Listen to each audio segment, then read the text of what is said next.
Welcome back to the White, Gray, Black Weekly Manga Podcast. This is the podcast where we talk all about your favorite ongoing Japanese manga. My name is Bruce. I am the proprietor of the White, Gray, Black YouTube channel. With me again this week is Gautam. What's up, what's up? This week we have the last Weekly Shonen Jump new manga of the year, Ruri Senki, also known as Shadow Eliminators. We also have a cute little web series titled My Dog Becomes a Human, which is very cute and funny. That's on chapter 14. And finally, we will finish up this episode by finishing off some pesky demons and getting Frieren back to where she belongs in Frieren Beyond Journey's End, chapter 118. All that and more manga discussions coming right up.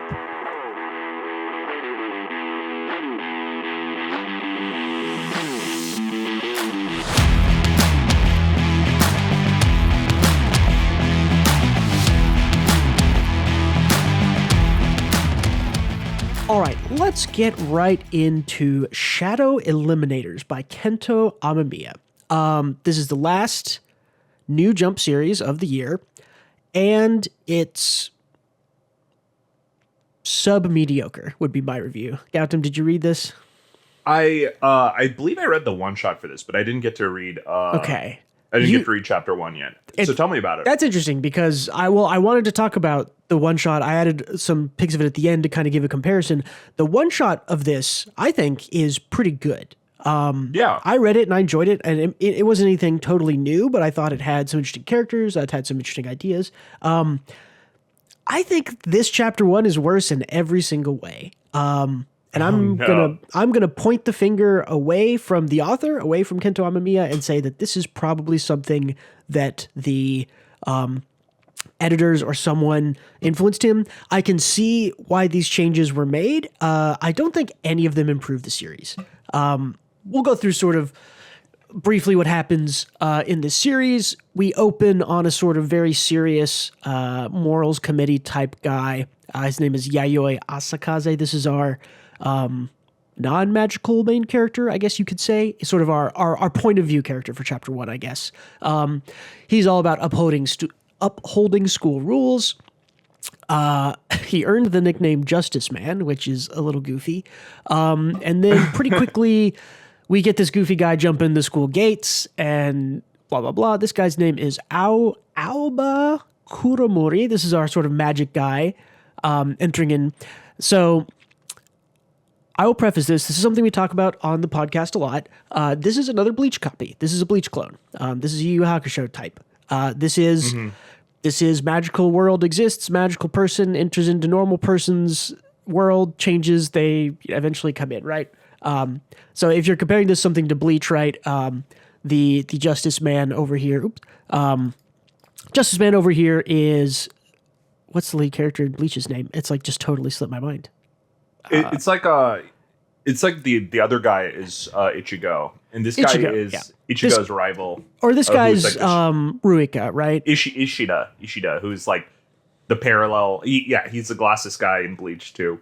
But it seems like very much like that dynamic. One is the rebel, one is the straight and narrow guy. But also the dynamic is that this is a normal dude to start, right? Ichigo is just a normal guy at first, and this is Ruika, who is a magical person who enters in and changes up how everything works. That was kind of the dynamic I was going for. But the main character has kind of an interesting personality. I didn't. I feel like I should have liked it more than I did. This because it's more different than most shonen MCs, where he's sort of like, oh, it's the uptight guy, but also I have seen this done in stuff like the girl with inappropriate skirt length, and that does it better than this. Because that one's like more of like an iteration on this trope. This one is like playing the trope straight. It's like it's just kind of straight across. It's literally just what's his name from My Hero, the class president or whatever.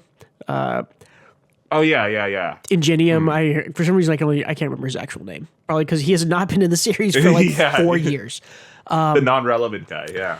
Yeah, glasses man.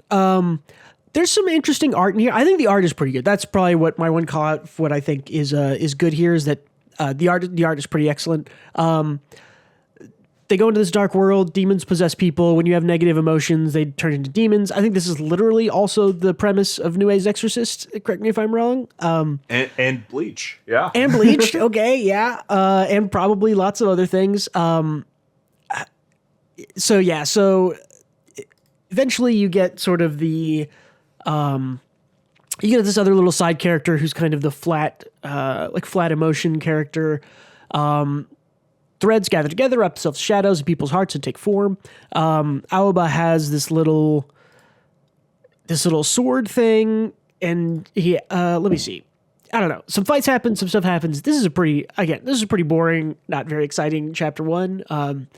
Basically no character stuff happens, which is kind of my thing. It's all just kind of plot. It's just like wild guy shows up, someone gets possessed again.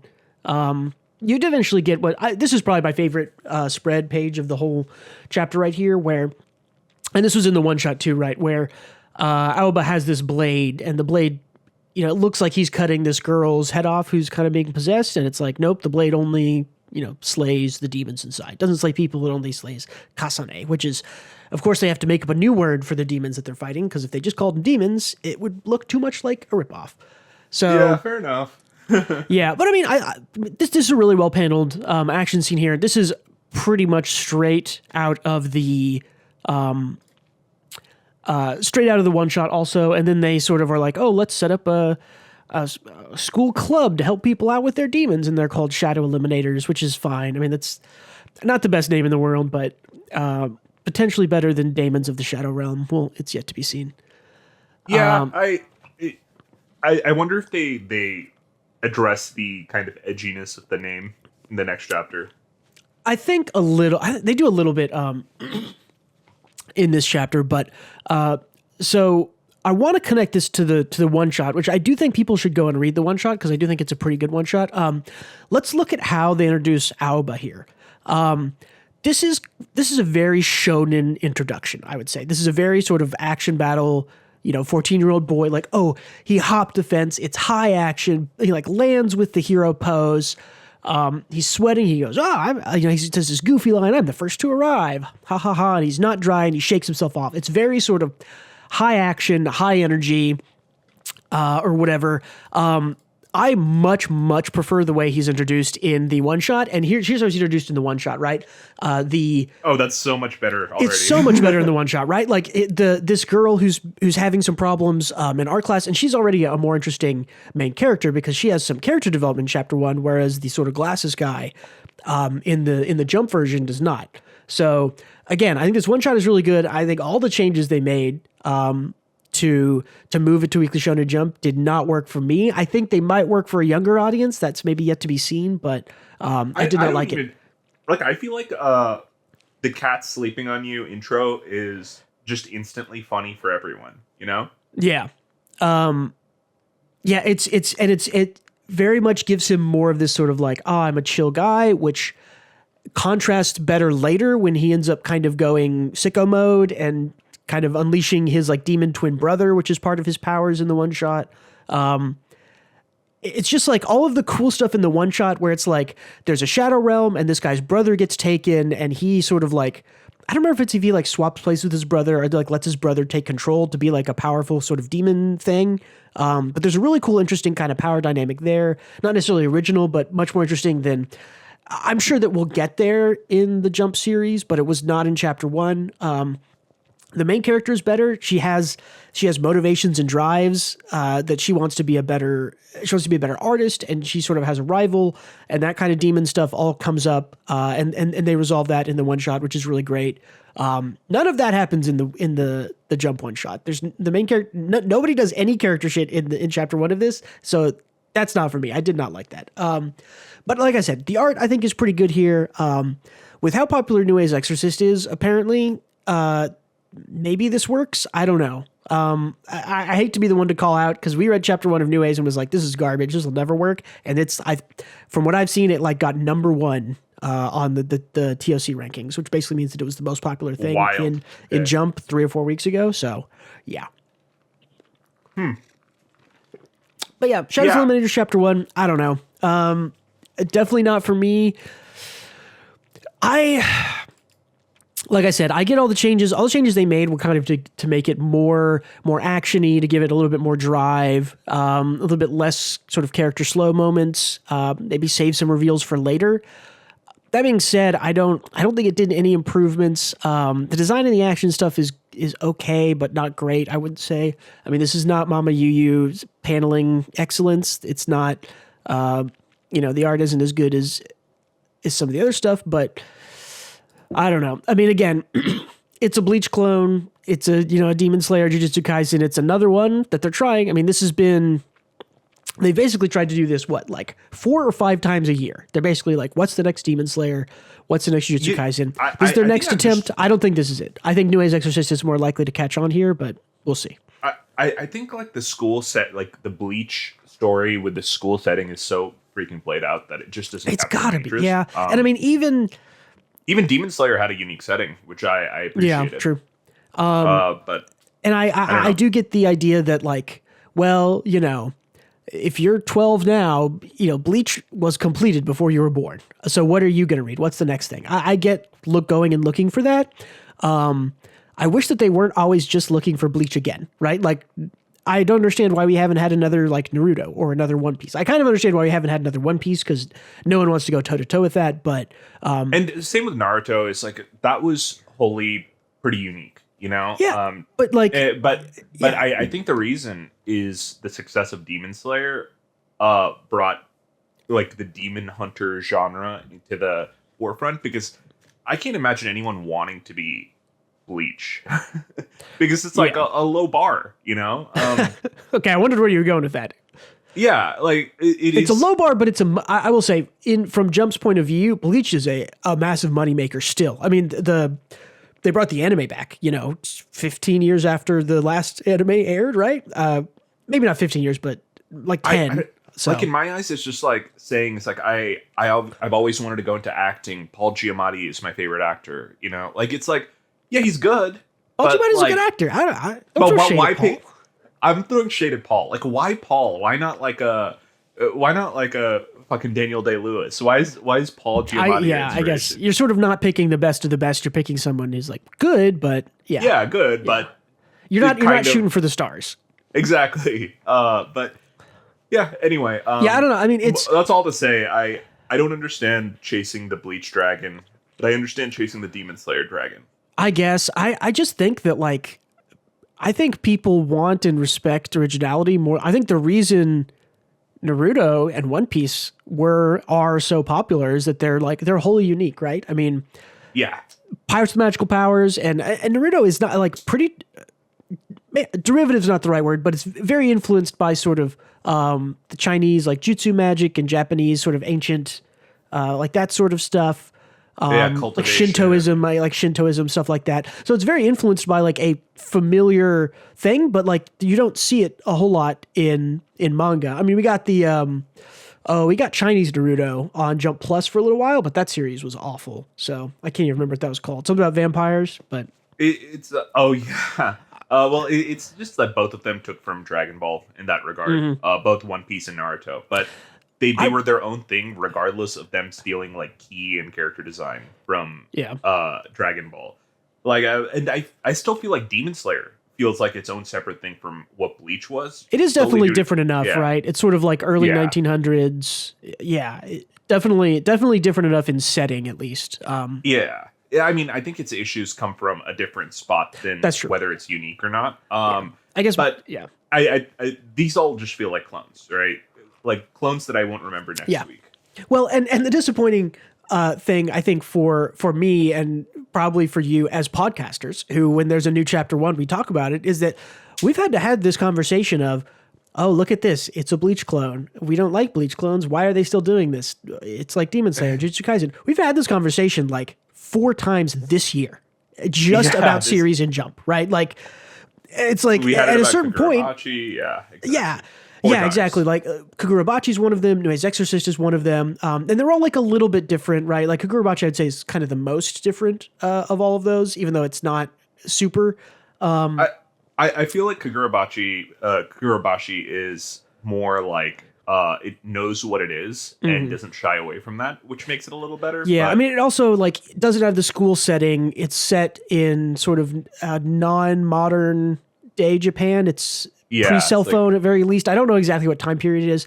It also has the interesting sort of son of a sword maker. Magic swords is kind of a not a new idea, but is a different idea than I guess every magical power is like a slightly different. But I mean, this one is not is.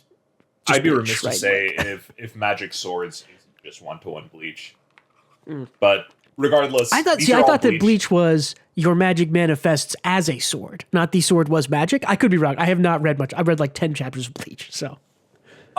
Your magic manifests as a sword, and then the sword transforms into an even cooler sword. Right. That's the Bankai, right? Bankai, yeah. Gotcha. Exactly. Okay. I know a lot about Bleach by osmosis. Of just being around it. So, yeah. So, Shadow's Eliminators, I don't know. It's definitely not the worst thing that Jump has published this year.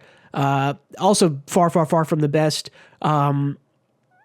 It's I don't know. I mean, what do you say about it? It's just mediocre. I haven't read and derivative. Yeah, but I can see it.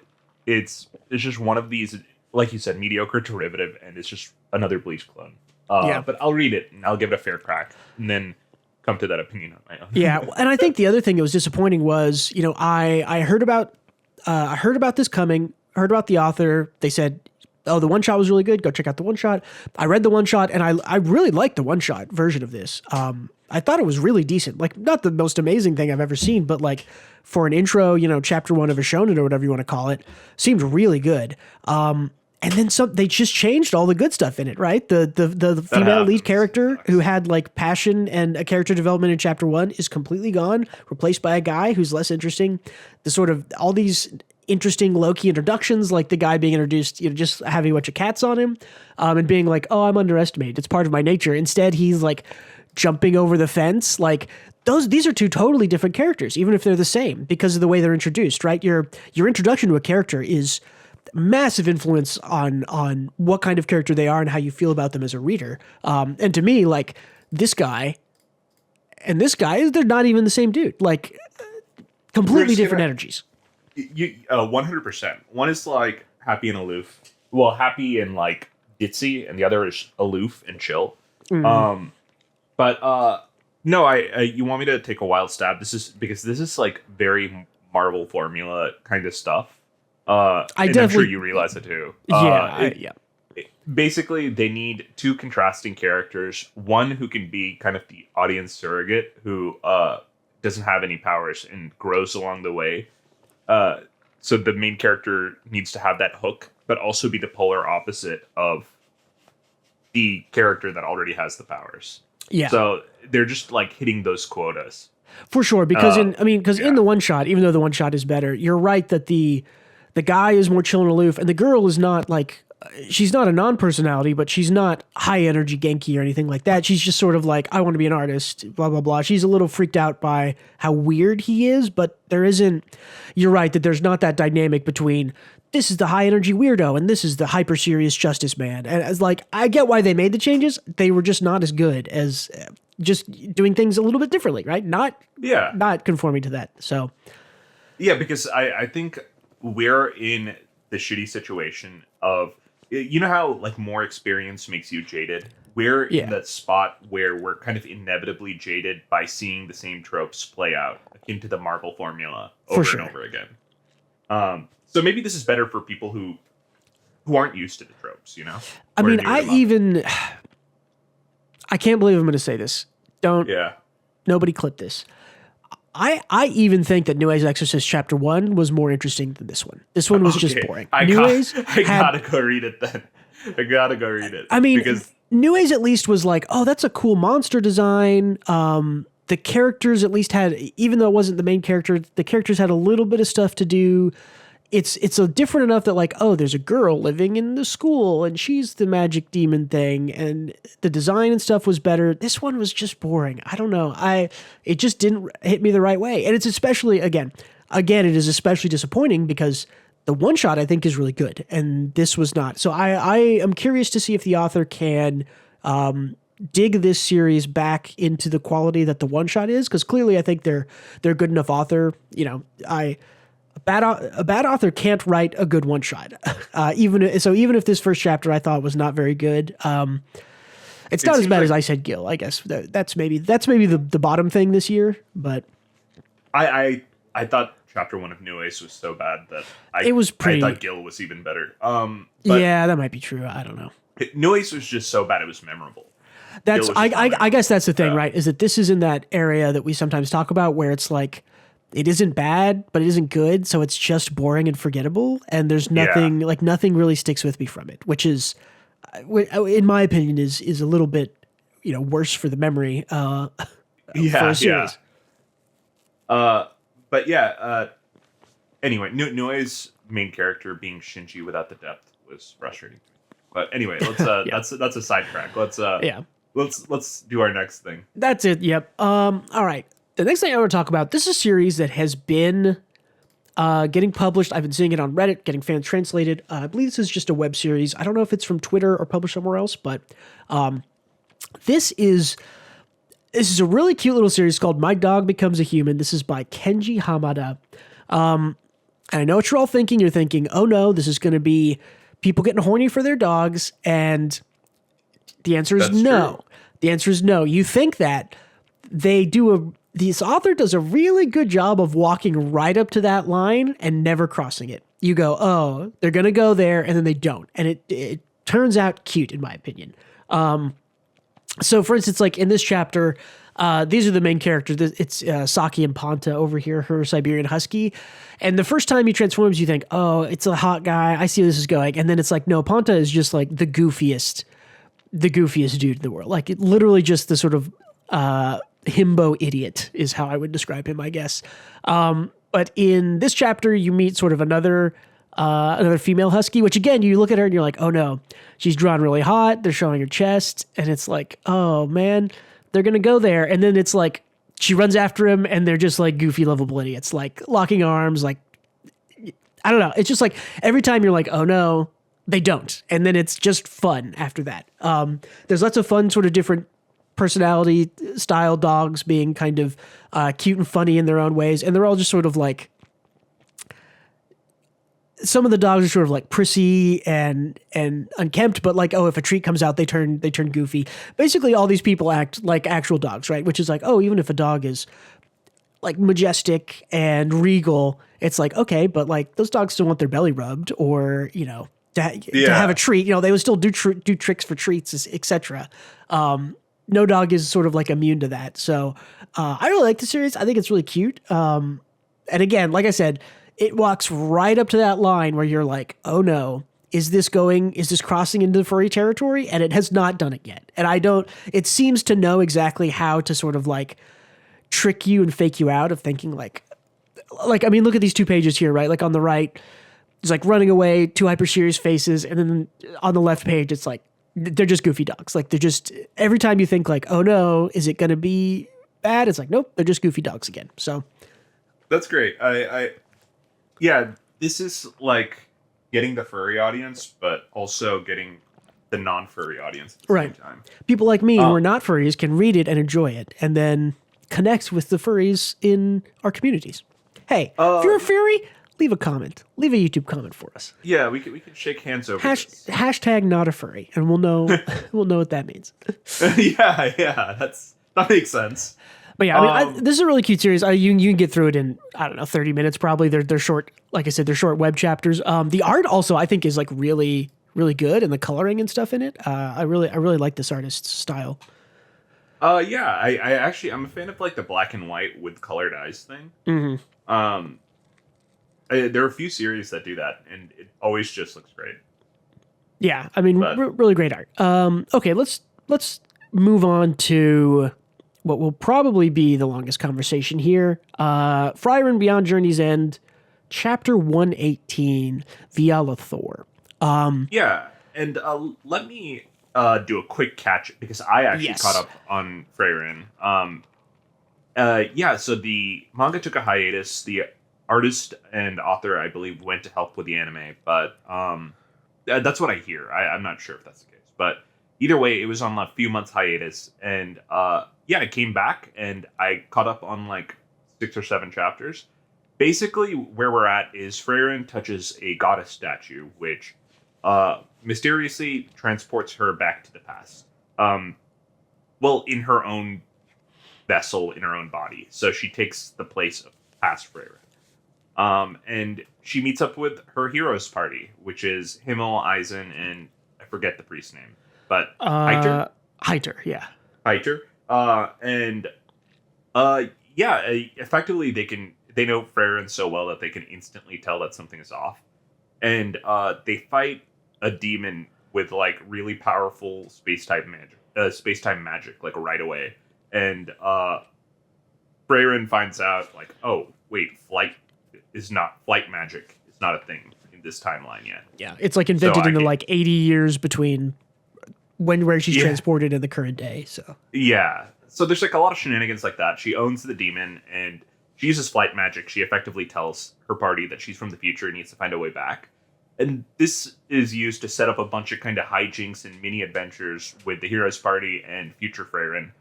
I think this is freaking great because it establishes it establishes the dynamic of the party, like super well. Frieren's goal is to meet up with Himmel in the afterlife. That's her primary goal for the adventure. But I think the exposition and kind of showing the party interact with each other establishes her goal better because it makes the audience care about the party more. And we've seen some flashbacks before, right? We've seen sort of like, oh, this is what it was like back then. But because Frieren has sort of already gone through some character growth, I mean, especially in the first like 3 or 4, like the start of the series, right? Where spoilers for like chapter 1, like most of these characters are dead, or at least like two of the 4 of the heroes party are dead. So her just like knowing that and then being able to go back in sort of a non-flashback way and spend more time with them is really just like it's melancholy and wholesome at the same time. You took the words out of my mouth. It is the exact melancholy that Frieren like excels when it leans into, right? Is that the series is like, it makes you happy that she gets to have that, and it makes you sad to know that she can't, go back or stay or whatever she really wants to do. So yeah, this flashback was really good. And you see throughout you can see her changes throughout the flashback. She apologizes at one point, and everyone's like, wait, she never apologized. Yeah, that's even if she's wrong. But yeah, effectively, Frieren says in the chapter before this, she wants to go back because she has things that are important to her in the future. Yeah, which I think is even more character development, right? Because I think if you had teleported Frieren back in the first 10 chapters of the series, she would have just been like, I'm just going to stay here because I missed out. I'm just going to stay here. And now I think she's developed, obviously, sort of, she's matured in a way with Fern and the others to know she can't do that. So yeah, and after losing Himmel, she understands the value of bonds with one another. So it's all cool development. So right before this chapter, you're introduced to the big 4 demons that are going to fuck with them. There's this warrior demon who fights the axe guy. There is and I'll bring him up later. But there's this black-haired demon we see here who is presumably, according to them, the strongest one, who can just put people in an illusion that feels like mind reality. Illusion fantasies. Yeah, that is it's impossible. It's almost impossible to tell that you're an illusion. Kind of a situation. And there's the girl that Frieren killed, the demon of unknown name in the Macht of El Dorado arc. She's also helping from the shadows. Is that okay? I was trying to remember where. I was like, we've seen her, and I don't remember if she's dead or not. But yes, you're right. She is dead in the future. Yeah. Yes. Yeah. And finally, we have an interesting demon named Todd who said, "Hey, fuck this! I'm out. I'm not going to fight anyone. Plus, in 100 years." My curse will spread across the world and fuck everything up anyway. So I'll see you then. Which I think we're coming up on. Time-wise. Yeah. So Frieren went back 80 years in the past. So in 20 years, according to this demon's timeline, is when she'll consume the world with her curse. Whatever that means. Yeah. And that brings us to the present. They founded the MacGuffin to get them the information they need to go back to the goddess's statue. They found the keyword to cast the spell at the goddess statue to return Frieren to her current time. Yeah, exactly. Some real Samurai Jack shenanigans. And and the warrior demon guy fights the dwarf, and their fight is kind of wrapped up pretty quickly off screen. The dwarf kind of like attacks him, pushes him off a cliff, and retreats.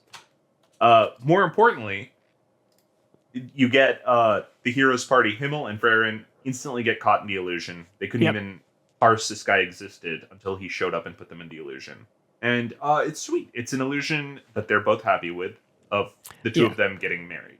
Well, and it's interesting because, so at the end of the last chapter, discussions and stuff I saw were like, oh no, like Himmel's in an illusion where he's marrying Frieren. I thought it was interesting that it turns out that they're both in the same illusion, and they're both like, Frieren is actually more just like, I'm into it. She's less able to tell the differences, I guess. We sort of find out later, but she's just like, all right, time to kiss my husband. Like, let's do it. And then Himmel's the one who's like, wait a minute. Yeah, exactly. He knows something is instantly off. Yeah. But I thought there was like, well, one, it was very sweet that they were both into it. Mm-hmm.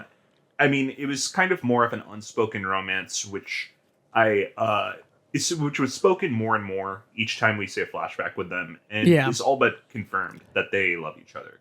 Yeah. But really couldn't do anything because of well, and mostly it's Frieren not understanding or accepting that it could happen, even though she sort of knew it was true internally. But that's again, if you go read like chapter 1, that's kind of like the big tension that's a big thing, of her character. Right? So yeah, and Himmel not pushing it, right? And Himmel not wanting to go out of place, or I don't know how you would say it, but he didn't want to force maybe what he thought was forcing Frieren to do something like that. So and because she's all but an immortal, right? But yeah, so effectively, they both kind of, Himmel points out that they are in an illusion. Frieren's like, oh, okay, well, it must be this guy because she's incredibly smart too. And the coolest shit is that Himmel fights while under the illusion. Yeah, it's so cool. Like this is one of those things where you've been watching the anime, right? I've seen some scenes from it. This is going to be another one of those things where it's like, oh my God, when this gets animated. Because I remember the fight scene that got big eyes, like Fern versus, I don't remember the name of the demon, but it's in like episode, I don't know, 8 or 6 or something maybe of the Frieren anime, was animated like beautifully. It was so cool. And there was all this like emotional build up to it. And this is another one that's going to be hype because it's going to be like, oh my gosh, it's our two people who we know were in love in a wedding imagery thing. And then literally just like, we've seen Himmel fight a little bit in some of the flashbacks, but this is him just like, I have no senses, but he says like, oh, any like brush of wind that feels off or like any vibration. And he just like basically with his eyes closed in a different place, like fights this demon and like would have killed him, I think, if the other demons didn't come in, which is awesome. Yeah. It just goes to show what absolute forces of nature, like the hero's party was. Yeah. Even because you see them being goofy throughout this till this moment where they are put in a do or die situation. And they just excel in every fucking way.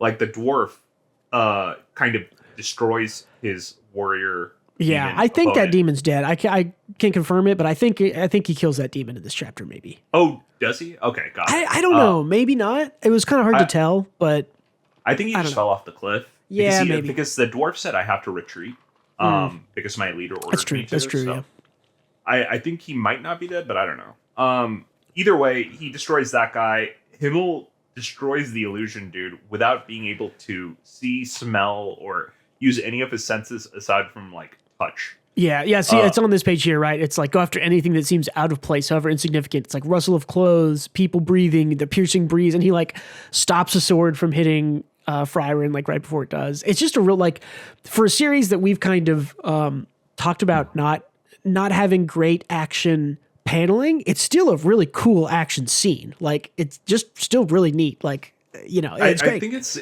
the author knows how to write, and they know what they want out of their action.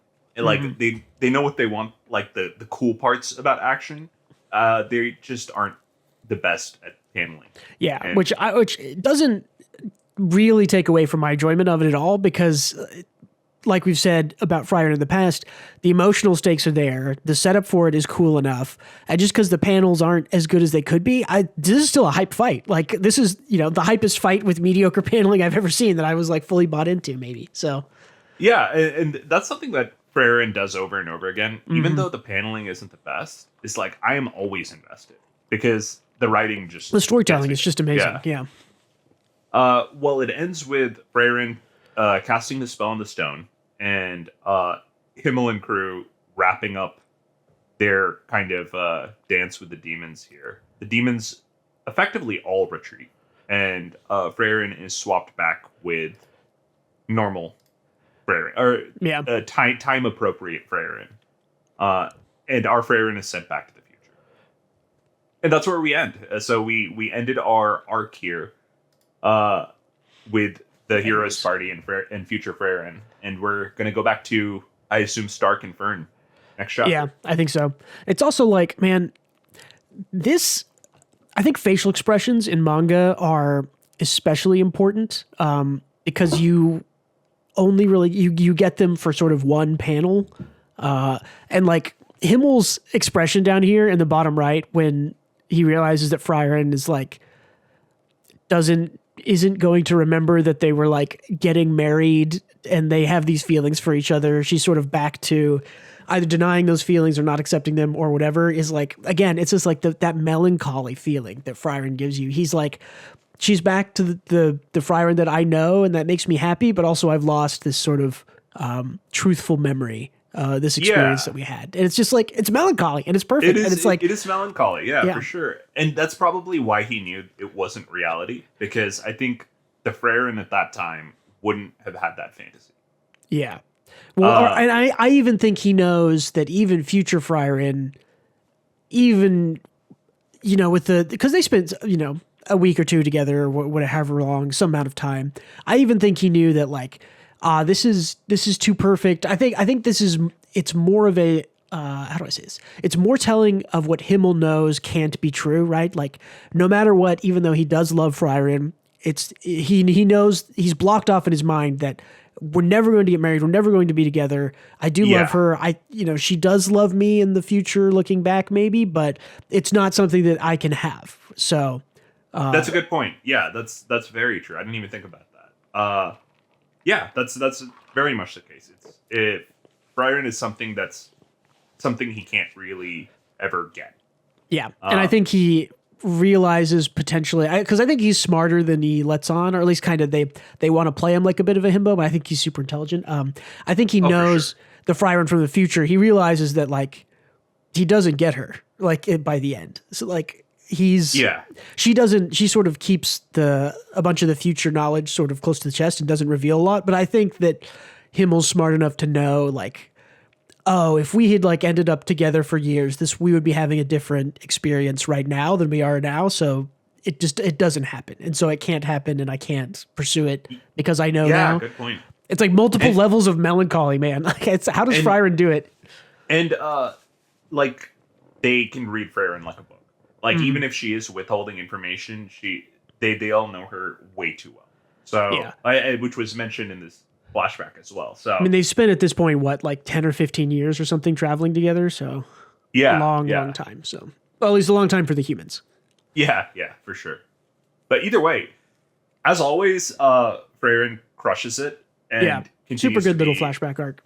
Yeah, continues to be just a very good manga. Yeah, I'm very curious about. I assume part of what this time travel / flashback thing was setting up more demons as bad guys, because that's kind of, even though Frieren isn't really about moving from place to place and killing demons, but also it is also kind of about that, because that's what they have been doing. That's not the point of their journey, but along the way they run into demons, and that distracts them and they have to go kill them. So my guess is that these demons that are introduced here in this arc are going to show up in present day. At least one of them, maybe all of them. Probably all but the sword girl who died. Right. Yeah. I'm gonna guess it's gonna be maybe the mind control guy again because he got away, or the axe guy, or both.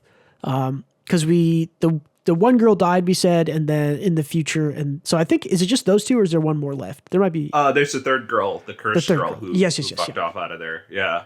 Yeah. So my guess is that this was a way to sort of introduce them and show that they've been biding their times, and maybe show how they grow a little bit, because it is interesting to see how demons do change over time, even though they think that they can't. It's kind of been proven false. Yeah, the demons in the series are really interesting. So it's complex because it's been proven that they can and cannot change at the same time. Like, their inherent nature of being unable to understand human emotion and effectively being fantasy sociopaths kind of held true, because despite Mocked trying to feel and understand that, he doesn't ever get there. So it's like a weird message, right? Because the demons in the series are so interesting. I always like comparing them. They're very much modeled after something like Asimov's robots, where they're not meant to have sort of feelings or emotions, but the sort of truth of the matter is that they do, but they don't think that they know in their programming, like the demons kind of know in their nature that they're not supposed to be able to grow or feel or do any of these things. But the truth is that they can. And so as soon as a demon sort of realizes that their nature is wrong, or as soon as a robot kind of understands that the programming isn't the flawed, truth, it's going to get more interesting. And because Mocked is definitely the Mocked of El Dorado stuff from 2 years ago or so.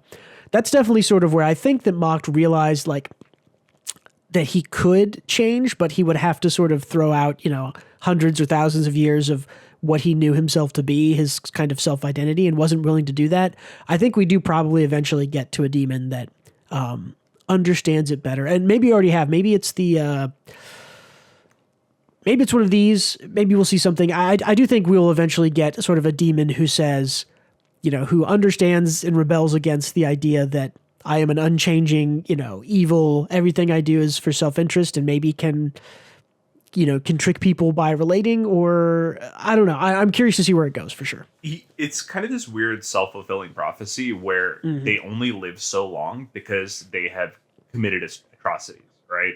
They've gotten so strong that they continue to commit atrocities and live out in their demon nature, demonic nature.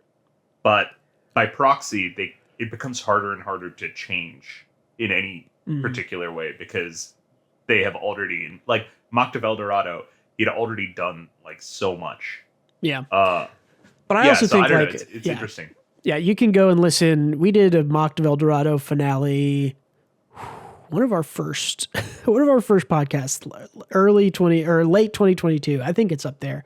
But yeah, because the Mocked stuff is really interesting, because I do think Mocked felt feelings that you would normally say demons can't feel by the time he got to the end. He just didn't sort of embrace and accept them. I think he just rejected them, and that was sort of his failing. But yeah, I would actually, if you want to listen to us talk about it, I'd listen to like the first awards show, because we talk about that arc. That's true. In particular, a lot. Yeah, we do. The Manga Awards from 2022. We talk about that arc because that was our best. That was our best arc of 2022. So it was so very good. Okay, cool. Anything else about Frieren here? It's just amazing. It's so cool how much there's to talk about in such a sort of not very many chapters of this arc. So no, but I will say you're going to Japan here in a bit, and there will be a bunch of Frieren merch. Yeah, so I've been sort of paying attention to that, because I've been trying to keep track. There's always something that's like the big thing that's going to be lambasted everywhere and branded. And from what I've been seeing on Twitter and stuff, it's Frieren is like the big thing. Its sales shot up like good. So it sold a bunch before the anime aired, I think like 10 million. And I think in the like 2 months since it's started airing the anime, it's sold 7 million extra copies. So like a 70% increase in sales over 2 months, when the series has been running for 4 years now? Something like that? Yeah. 3 or 4? Yeah. So yeah, I think Frieren's going to be a big thing, I think. So I'll have to see what little gachapon machines they have of it. Yeah. Or like pop-ups or something like that. Yeah, exactly. All right, cool. Not a whole lot of news unless there's anything that you've seen, Gautam. I didn't see anything. There was a trailer for Suicide Squad Isekai. I think, did we talk about that last week? I don't remember. I think we did. Yeah, we did. I think we did. And then the only other things I had on here was like JoJo's Bizarre Adventure 37th anniversary was a couple days ago, and Death Note turns 20 if you want to feel old. Oh, nice. Okay. I guess I'll shout out the Death Note one shot that the artist and author created. The Death a couple years ago. Yeah, a couple years ago. Like 4 or 5 years ago. Yeah. A ton of people haven't read that. Who have seen or read Death Note. Is Trump in that or Obama? One of the U.S. presidents? Trump is in that. Trump is in it. Yeah. Okay. I was like, I remember it having a president in it. It just shows how the plot of Death Note won't work in the modern day, where surveillance is very, very high. Because a lot of what light does cannot be done with how many cameras exist in society now. Yeah, it's one of those interesting product of its time things, and because 2003, I guess it would have been. It's like some cell phones, but not a lot. So it's a cool read. Albeit frustrating because the gods of death are petty in that series. Yeah, cool. All right, let's go to one more thing. If you're listening to this, if you listen to this right when it premieres, I am on a plane. I'm either on a plane to Japan or I'm transferring there. I'll give a shout out to Big Amazon for shipping me stuff fast that I need for my trip that I realized I needed like last night. Like they need the help. Yeah, for sure. So hey, Amazon, call me. We're advertising. I'm happy to give you a hashtag ad in here. But I mean, like for real, it's crazy how I can go, 2 days ago and be like, crap, I think I need a different small backpack to carry with me, and they got it to me yesterday. Or it's like, I need a belt. It's like, okay, they got me a belt today. I need shoelaces. Comes a day or two later. It's crazy. Amazon is crazy. Anyways, but Japan's going to be cool. If you are interested to see, I'm going to try. I'm definitely going to go to a bunch of manga bookstores, and I'm going to try to post some of those pictures on the White Gray Black Twitter. So go and follow me there. But yeah, Gautam, what have you been doing this week extra here? Yeah, I've been doing what everyone else has been doing. The current trend is Lethal Company, and it's goddamn fun. I gotta admit, I'm a sucker for these proximity-based voice type games. It's so good. And it's like, it is so good. It's like a underplayed or undercreated genre, I feel like. It changed. I don't know. I haven't heard much about the developers of this, but it seems very inspired by Among Us had a proximity chat like mod or something added on. It feels like that. And it just seems like it's just that, but yeah, with a new kind of twist to it. And mixed with like Deep Rock Galactic. You played that. Oh yeah, love that. That's such a great game. Yeah. Yeah, like it is like the Among Us proximity mod and Deep Rock Galactic combined, and the voice stuff is like really good. Like if you're underwater, your character sounds like bloop, bloop, bloop, bloop. It puts a filter on your voice. Or if there's like a bug suffocating you, your voice is like muffled in the way that the bug is suffocating. Oh so yeah. It's very fun. It like echoes through metal rooms in a different way than in like a wide open area or outside. Yeah, all the streamers have been playing this and it's hilarious. It's great. And certain enemies hunt by sound. It's like it's cool. One of them I know if you're looking at it, it doesn't move, so you have to like keep looking at it and move backwards to try to get it to not chase you. Yeah, like the Weeping Angels and Doctor Who. Yeah, exactly. Like I think it is probably the hardest I've laughed in co-op games in a while because it just sets itself up for chaotic and funny moments nonstop. It's great. Yeah, it's that it has the same sort of like discovery gameplay. Like, did you ever play PUBG when it first was like new? I didn't. How was it? It was amazing because every single game you played with your friends was like a new story you could tell. Like, oh man, we landed here and we did this and then this wild thing happened and we drove here. Lethal Company strikes me as the same kind of game where you go in and it's like kind of procedural, but kind of where stuff is. And then it's like you end up being able to tell a story. Like, oh, we went here and then this thing showed up and we ran away and I got away, but Gautam didn't make it. And it's games like this where it turns out that you can tell a story every time you play it, I think really, really grab people. I completely agree. I I can't wait to play more of it. It's just, I think it's made by like one guy, I hear, and it needs some tweaks in regards to quality of life. But as a product as a whole, it is phenomenally well fleshed out. Like it is surprising.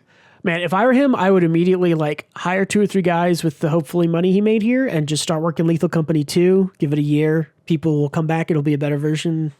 Sell it for more money. Like, this is like $10 on Steam or something, right? Or not even? Yeah, it's only $10. Yeah, which is like a steal for this game, I think. I completely agree.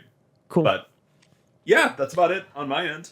Awesome. I think that's it. Let's get out of here. Hey, thank you again, everyone, for listening or watching.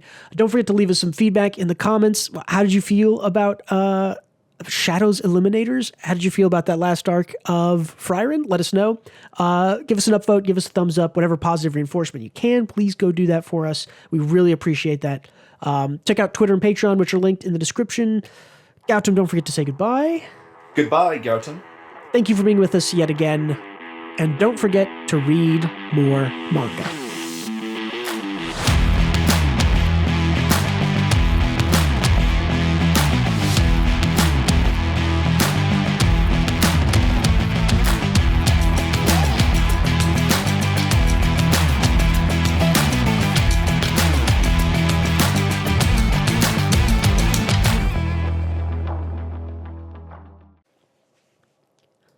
You might need to share your screen, by the way. Good call. Screen. I'll clap again. Nah, you're good. The clap doesn't actually do anything because I don't pick up the clap on my end, so it doesn't. The reason you do the clap is to line up 2 different recordings with like the same moment. So.